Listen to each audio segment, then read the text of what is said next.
यहाँ शरीर में तैसा भी रोध हो, उच्च पद के लिए, शरीर संतान के लिए एक ही देवता है और प्रत्यक्ष देवता है सृष्टि का।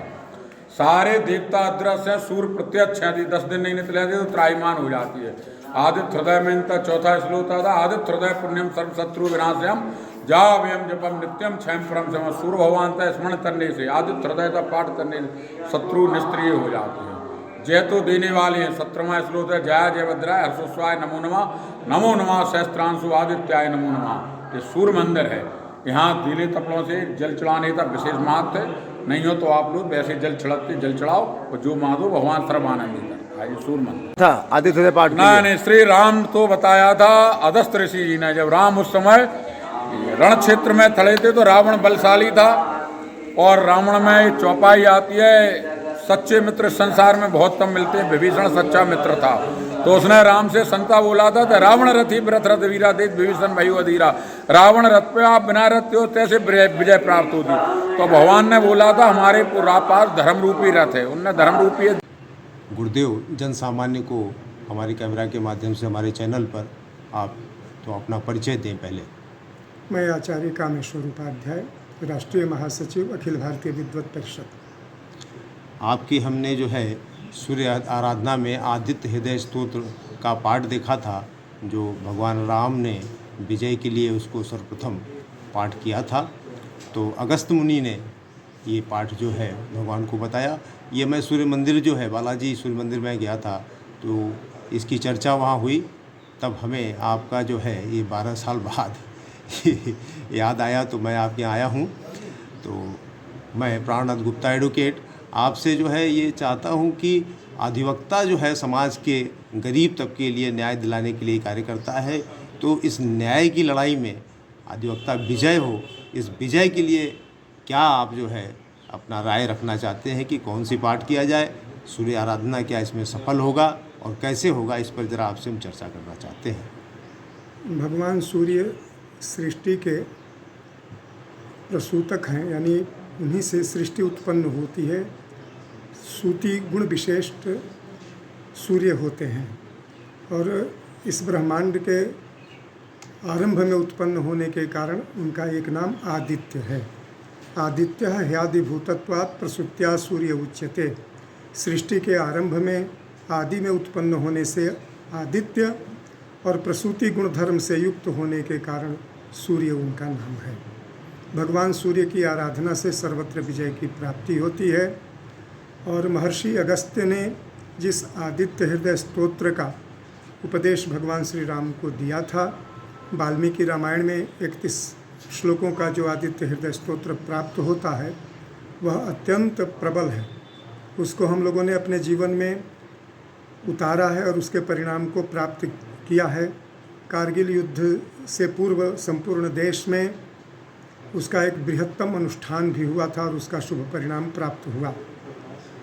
आदित्य हृदय स्तोत्र के पाठ से न केवल विजय की प्राप्ति होती है बल्कि अनेक अशुभ भी नष्ट हो जाते हैं और व्यक्ति के व्यक्तित्व में चमत्कारिक परिवर्तन आता है और अनेक प्रकार के रोग आदि नष्ट हो जाते हैं। भगवान सूर्य त्रयीमय हैं।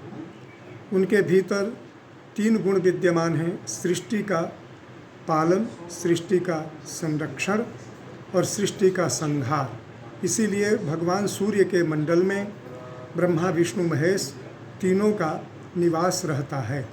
अतः भगवान सूर्य इस ब्रह्मांड के नियामक देवता हैं और ये बहुत अच्छी बात है कि जन सामान्य को कोई न्याय दिलाने का मन में विचार ला रहा है तो ये संपूर्ण सृष्टि उसके इस विचार के पक्ष में आकर के खड़ी हो जाएगी, क्योंकि जो भी एक समग्रता के साथ न्याय की बात करता है, सत्य और धर्म की बात करता है, उसके साथ भगवान सूर्य, नारायण और प्रकृति स्वरूपा जगदम्बा आकर के खड़ी हो जाती हैं। मेरे विचार से आदित्य हृदय स्तोत्र का सामूहिक पाठ करने से गरीबों को भी न्याय प्राप्ति में एक विलक्षण परिवर्तन दिखाई देगा और एक बहुत शुभ परिवर्तन होगा। इसे अवश्य किया जाना चाहिए। आपका संदेश है कि वकीलों को यह पाठ करना चाहिए? हाँ, बहुत अच्छा रहेगा। वकील जो पाठ करेंगे उनके व्यक्तिगत जीवन में भी शुभ परिवर्तन होगा, अपराजेय की स्थिति आएगी और उनके द्वारा जो न्याय के लिए उद्यम किया जाएगा गरीब तबके के लिए, उसमें भी उनको विजय हासिल होगी। बस एक ही सत्य होना चाहिए कि सत्य के लिए संघर्ष होना चाहिए।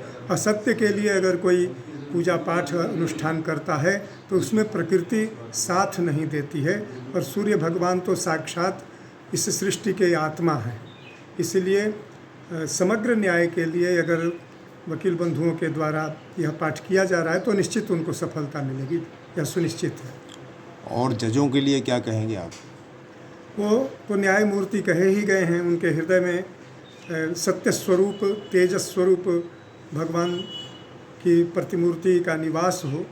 यही ईश्वर से मेरी प्रार्थना है कि हमारे देश के न्यायविदों के हृदय में न्याय का अभ्युदय हो, क्योंकि परमात्मा ही न्याय पुरुष हैं, सत्य ही न्याय है। क्योंकि न्याय की जब हम परिभाषा आरंभ करते हैं तो जो सभी इंद्रियों के द्वारा सत्य परक हो वही न्याय होता है, उसे ही न्याय कहते हैं।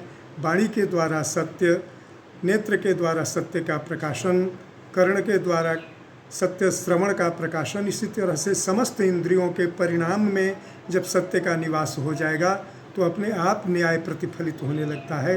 इसलिए न्यायविदों के हृदय में सत्य बढ़े, सत्य के प्रति आग्रह बढ़े, यही मेरा परमात्मा से मेरी प्रार्थना है। एक प्रश्न और हमारा है इस में, ओम घृणी सूर्याय नमः के बारे में थोड़ा आप इस पर चर्चा करें। देखिए, ये तांत्रिक मंत्र है और भविष्य पुराण से लेकर के सूर्य से संबंधित तंत्र ग्रंथों में इसका विवेचन प्राप्त हुआ है और इसमें बहुत गूढ़ है। क्योंकि घृणी शब्द में ये जो ऊर्जा है, ऊर्जा का उत्पन्न होना, ऊर्जा का विस्फोटित होना और पुनः विस्फोटित ऊर्जा का ब्रह्मांड में प्रसृत होकर के सृजन करना, ये घृणी में समाहित है। इसीलिए भगवान सूर्य को ऊर्णनाभ कहा गया है, मकड़ा। ऊर्णनाभ इसलिए कहा गया कि जिस तरह से ऊर्णनाभ यानी मकड़ा अपने शरीर के भीतर उस केमिकल को उत्पन्न करता है जिससे जाला बुना जाता है, स्वयं उस केमिकल को उत्पन्न करता है और उससे जाला बुनता भी है, वो बाहर से केमिकल लाने नहीं जाता है। उसी तरह से भगवान सूर्य सृष्टि करने के लिए अपने भीतर ही ऊर्जा को उत्पन्न करते हैं और अपने भीतर ही ऊर्जा का विस्फोट करते हैं और उस विस्फोटित ऊर्जा से निर्माण करते हैं, विध्वंस नहीं होता है। इसीलिए भगवान सूर्य सृष्टि के कारक हैं। सूर्य आत्मा जगतस्थुखश्च, सूर्य इस ब्रह्मांड के आत्मदेव हैं, यही उनकी विशेषता है। इसलिए वेद के एक मंत्र में सूर्य को सर्वश्रेष्ठ देवता कहा गया है, क्योंकि उनके अश्व अयोग्य हैं। उनके अश्वों में ये क्षमता नहीं है कि वो 14 भुवनों की लगातार परिक्रमा करते रहें और विश्राम न करें। लेकिन तत्सूर्यस्य देवत्वम तत्महित्वम, यही सूर्य का देवत्व और महिमा है कि वो अयोग्य हरित यानी अश्वों के द्वारा 14 भुवन की परिक्रमा करते और कराते रहते हैं। इसलिए साक्षात नारायण ही सूर्य देवता हैं, साक्षात हिरण्यगर्भ स्वरूप हमारे सूर्य देवता ब्रह्मांड के आत्मा स्वरूप विद्यमान है। तो आज ये कहेंगे कि ये वैज्ञानिक भी मंत्र है और विज्ञान द्वारा जो है प्रकट है। निसंदेह घृणी तो इतना गुप्त मंत्र है। मैंने एक छोटी सी बात कही कि घृणी मंत्र के भीतर ही ऊर्जा का संचरण, ऊर्जा का विस्फोट और उस ऊर्जा का प्रसृतिकरण यानी ऊर्जा को उत्पन्न करना, ऊर्जा को विस्फोटित करना और उस विस्फोटित ऊर्जा से ब्रह्मांड की सृष्टि करना, ये सूर्य के द्वारा ही होता है। और सूर्य की जो किरण चंद्रमा में जाती है, वहाँ से एक किरण पुनः लौट करके जो सूर्य के अंदर प्रविष्ट होती है वो सोम तत्व होता है। इस तरह से सूर्य की किरणों से ऋत तत्व का उत्पादन और सोम के किरणों से सोम तत्व का उत्पादन, जिससे ब्रह्मांड का निर्माण होता है, जिसे अग्निशोमात्मकम जगत कहा जाता है। तो यह सूर्य से जो है करीब करीब सभी ग्रह प्रकाशित होते हैं और पृथ्वी भी उसी से प्रकाश की क्षमता केवल सूर्य में है और कोई भी पिंड प्रकाशमान नहीं है। बहुत बहुत धन्यवाद गुरुदेव आपको चैनल की तरफ से।